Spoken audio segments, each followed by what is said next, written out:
Welcome back to 5minSmart, your daily deep dive into the forces shaping our world and your wallet. I'm Liam. And I'm Alice. Today, we are looking at two massive economic engines that are about to collide. It's a perfect storm brewing between the high-stakes tension in the Middle East and the stone-cold resolve of the Federal Reserve. That's right. For the last few days, all eyes have been on the Strait of Hormuz.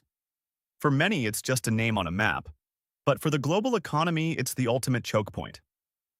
Alice, why exactly is this tiny stretch of water causing so much panic in the markets right now? Well, Liam, think of the Strait of Hormuz as the jugular vein of the global energy system. It's only about 21 miles wide at its narrowest point, but roughly one-fifth of the world's total oil consumption passes through it every single day. One-fifth. That's insane. So if that gate shuts, even for a few days, the impact is immediate. Immediate and devastating.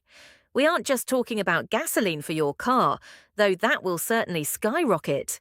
We are talking about the entire global supply chain, jet fuel, heating oil, and the diesel that moves every product you see in a store.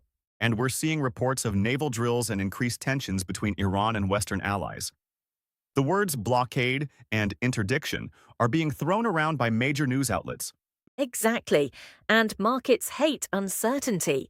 Brent crude oil has already breached the $90 mark, and some analysts are whisper-talking about triple-digit oil, $100 or even $120 a barrel, if the situation escalates.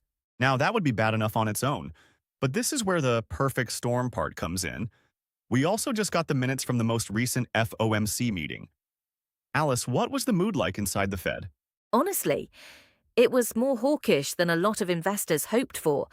The Fed is seeing exactly what we just described, rising energy costs, and they know that energy is the biggest driver of headline inflation.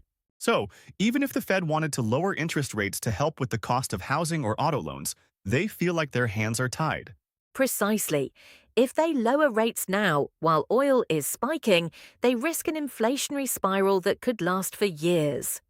The FOMC minutes basically said, "We are watching the data, and if energy prices don't cool down, the higher-for-longer strategy isn't just a possibility, it's a certainty." It feels like we are caught in a pincer move.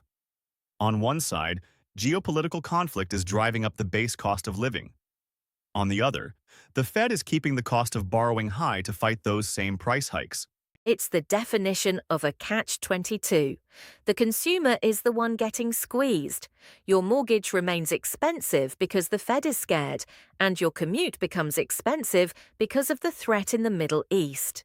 This is exactly why it's so important to understand these hidden connections. What happens in a 21-mile stretch of water off the coast of Iran literally dictates the interest rate on your credit card in Ohio or Seoul.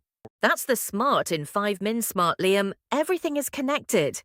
Speaking of which, Alice, I'm headed to a dinner party tonight with some fairly serious finance types. I need to hold my own. What is today's smart-sounding sentence? All right, if you want to sound like you've been reading high-level analyst reports all day, try this.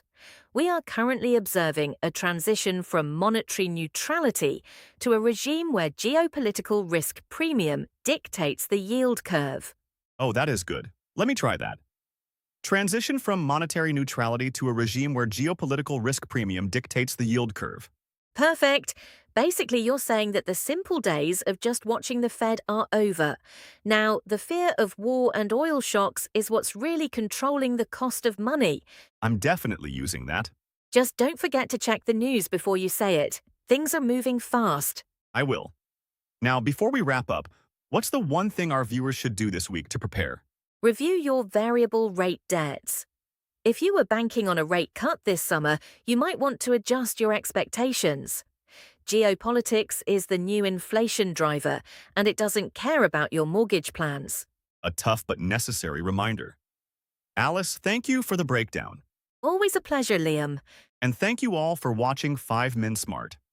If you appreciate these deep dives into the global economy, please hit that subscribe button and give this video a like. We are a viewer-supported channel, and every single subscription helps us keep this production going. If you want to support our research directly, consider buying us a coffee at our Ko-fi link in the description or comments below. We truly appreciate the support of this community. Stay smart, and we'll see you in the next one.